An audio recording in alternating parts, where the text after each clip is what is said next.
Tim Palmer, North Country, New York. I've been working with the Working Families Party, trying to get them to support the idea of fiat dividends. But there's some resistance there that's related to union membership. Is there any advice you can offer as to contact people or best possible approach to take?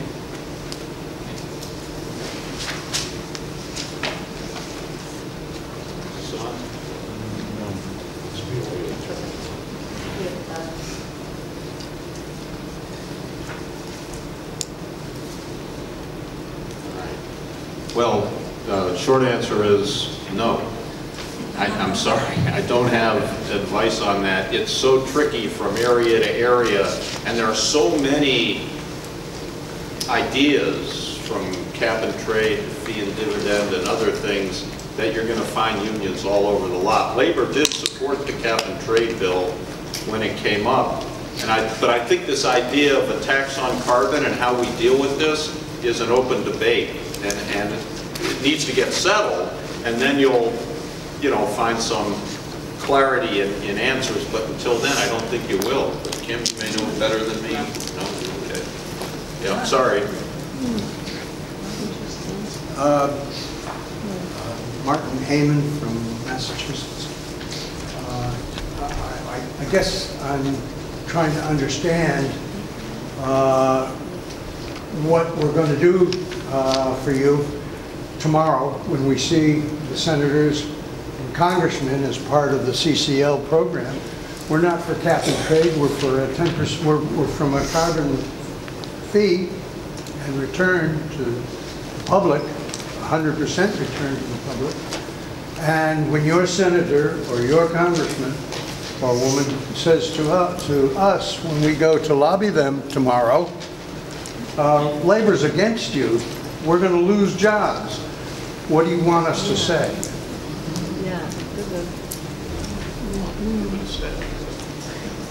Well, first of all, I don't think you're going to hear that because labor doesn't have a position that I know of. So I don't know that anyone will say they're against you.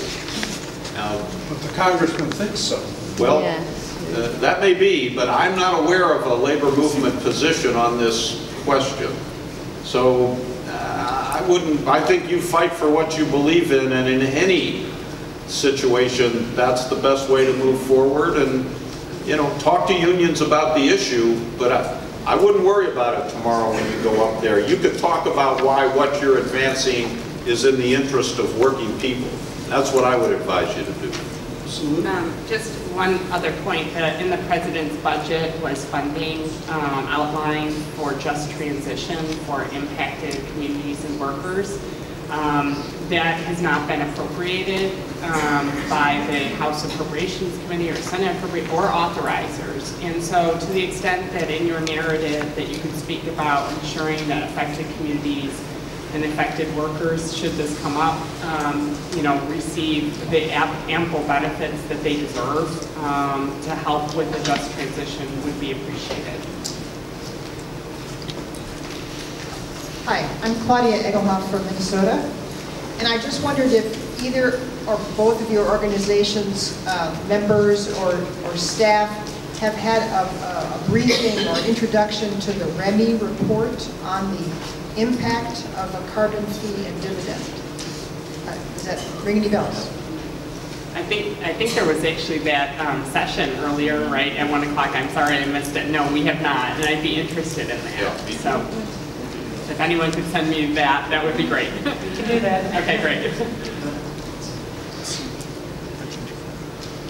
I'm Pam Rockwell from West Virginia, and we, of course, are in the middle of farming to the country, and all of our representatives say that, West Virginia cannot survive without coal jobs, and that there's a war on coal because of EPA regulations. And so anything new that is, we're going to have lawsuits against the government as things are passed through the House and so forth. But we still want to go find bonding and find ways to reach out.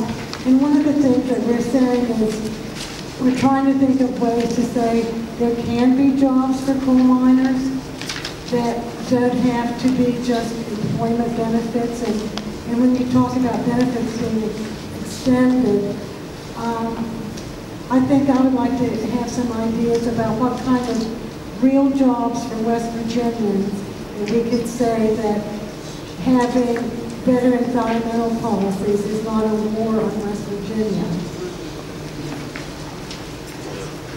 I think you struck on in your question the great debate, especially around Appalachia, where many communities have been defined by a particular industry. And, you know, there is no doubt that a lot of those jobs, heavily unionized in some of the coal industry, but are very high-paying jobs, and with, yes, a skill set, but not, you know, not an advanced degree. And, you know, the struggle here, and I think, Joe, you mentioned it about just transition, is we don't have a lot of great stories to tell, because oftentimes there's been discussion of a new industry comes to town, but that the pay for that job is about half of what it was. I think there needs to be a really concerted effort, not just on the federal level. I don't think the federal government can fix the problems of a local community, but how do you draw the resources of that community together to attract the industries that you need to attract and help with the job development, to ensure that there's a skill, there's a transferable skill set, or someone who's working, pairing up with a community college to make sure that those workers do transition into a high-paying job, even if it's not as high-paying as it once was. I think the more we have those examples about what a just transition really does mean and what it really means, what's the real vision, you know, the better it is for all of us.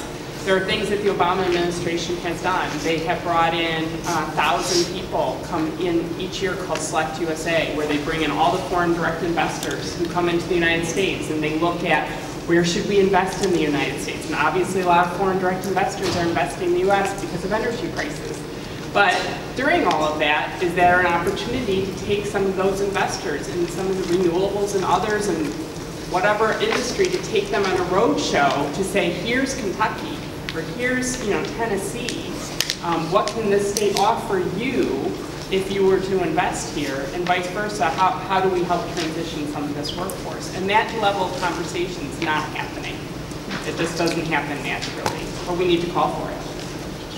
Just one thing on this, you know, we've faced this exact same debate throughout history, where they say this state or that state can't survive without whatever. It was a big debate on slavery. People said the United States could not survive. The economy would crash without slavery. We get past them. West Virginia will survive without coal. It is a challenge to find new economy answers, like some of the things Kim just offered, but it's a challenge we have no choice but to rise to, and I think that's, you know, that's what you say. There's a war on coal. There's a war on coal for a really good reason. It's a very dirty, damaging way to make energy, and we're all suffering because of it. I get particularly upset when people talk about carbon capture and sequestration, which my union friends love. I don't, because when I talk about 5 filthy steps of so-called clean coal, mining, processing, transportation, burning, and storage. At every step, it's filthy and damaging. So we are going to get beyond coal. We won't be producing energy from coal, not in any big way, in the future. It's a challenge to rise above that and figure out a future for West Virginia. There will be one. Good, thank you. Hello? Am I on? Yes. Yeah. My name is John Forney from California. Also have a farm in West Virginia. Not the question, but the answer is natural gas is what's putting coal out of business. But that's neither here nor there. What I'm really worried about is one of my allies in this movement, namely unions, becoming sick And when I read that 30% of union members voted for the person who is destroying unions in Wisconsin, I'm appalled.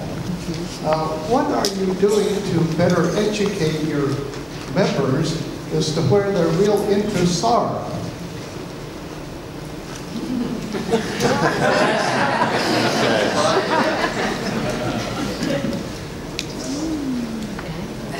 We do have one up front here, but I take a crack at that. I mean, look, it's hard to do.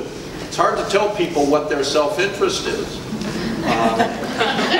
And especially when all the things that labor people get upset about they're kind of legitimate.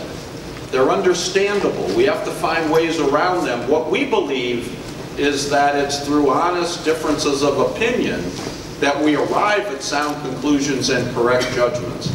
So, you know, at my advanced stage in life, I can afford to be that way. If I was a labor leader today, as I was previously, you can't, because you're representing people who have a lot on the line.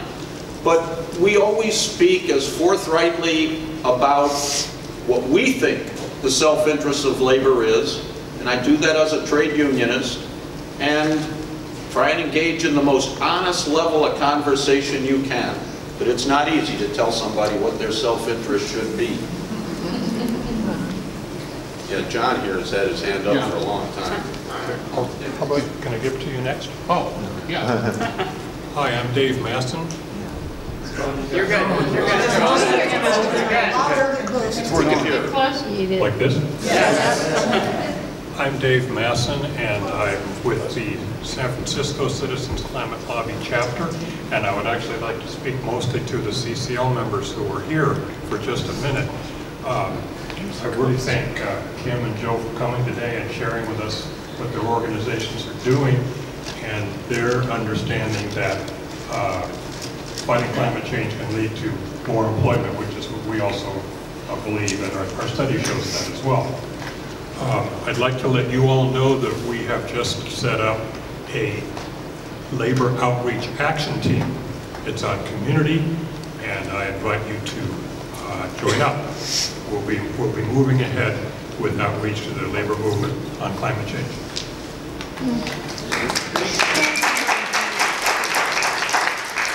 Hi, John Dan Lear from Florida, ground zero for climate change. I see all these examples of, for example, flying over the country, you see tremendous number of windmills. If you fly over Texas, somebody put those things up. I mean, it wasn't good ferry. You hear statistics from Massachusetts that are like 85,000 solar workers in Massachusetts. You know, we in Florida have the sun, you know, twice or three times the sunshine of Massachusetts, and we've got just a handful because we're being frozen out by our utility people. And you know, the job potential, if Germany can have 250,000 solar workers and they got hardly any sunshine, imagine what a state like Florida could have if we were legally allowed to have it. I mean, there's a tremendous potential, and there's a tremendous, I mean, if we're getting 25% of our wind power in Iowa and South Dakota, and we're pushing toward that kind of numbers in places like Texas, West Texas, those are huge projects. I mean, there's incredible amount of construction going on to supply those things, and the grid structure to connect everything. And you look at what's happened in Germany, the wind industry is got major employment as well. I didn't hear anything about any of those statistics in this talk. I mean, those are the points of light, the hope. I was expecting to hear all about that stuff. I went to other talks where they were mentioned. Hey, well, your own horn, for God's sake. Well, I mean, you've hit on a pet peeve of mine, and I'm going to address it. You're right, but it's a big economy out there, and renewables are still a very small portion of it, growing faster than anything else, granted. But here's my pet peeve. So I get asked a lot about why is it that in Germany they can make this transition to solar and wind with the support of the labor movement and we can't? That's a really good question. The answer is that no worker in Germany has to worry about where their health care is going to come from. Right. No worker in Germany has to worry about their vacation. Right. No worker in Germany has to worry about how they're going to educate their kids through college. It's free. Right. No worker in Germany worries about their pension. I mean, the rest of the industrialized world, especially Europe and Scandinavia, they have policies that kind of make just transition a natural thing. They have good social safety nets. So I want to see the same transition you want to see, and I want to see the solar, wind, geothermal, and other things grow. To do that, we need labor. I think, you know, you said it when you were talking about the Clean Power Plan, the road to success goes right through the labor movement. The road to success on climate does too. And we need the labor movement. Part of getting their support is fighting for these bigger policies, because here in America, every day working people worry about all that stuff. One of the things we say at LNS is sustainability starts at the kitchen table. And from there, we build out the policies that get to the world that you put your finger on. Let's give you a last question, guys. Hi, Ken Denton from St. Louis. I just kind of wanted to ask about a specific kind of statistic that you said along in terms of that in the fossil fuel industry, that there are a great many supporting jobs, you know, related to that, unionized. And what I've heard, at least in terms of the fossil fuel industry, in terms of the people directly involved in, you know, in the production of the fossil fuels and stuff, that is in general a pretty low, you know, human involvement, that it's so highly mechanized. Is there any kind of, well, number one, so does that, you know, make sense in terms of that those metrics are the correct, and the other is there something where we can kind of see where the whole picture gets put together in terms of both, you know, what the fossil fuel companies themselves are doing, and then its follow-on effect? Yeah, I mean, I think your metrics are right. Certainly mechanization was the cause of a lot of coal job loss. Even 20, 30 years ago that started, the bringing in of the big machines and so on. And you're right to point out that, say, in fracking, for example, the level of unionization is low. But there is, you know, my Pennsylvania friends tell me that there are several thousand new members of the laborers union because of fracking. Now, that's what they tell me. I don't know of a study, but I believe them. These are union people who represent those folks. So, but yes, I think it is lower in some areas, but still, when you're looking at a labor movement that through trade and other policies has lost millions of members, they kind of want to hold on to anything they got, and that's understandable. But you're right. I think you put your finger on something that's very real. Hey everyone, I think it's all the time we have for everything. Please fill those feedback forms and give them to me and Anthony in the back. Please thank our guests.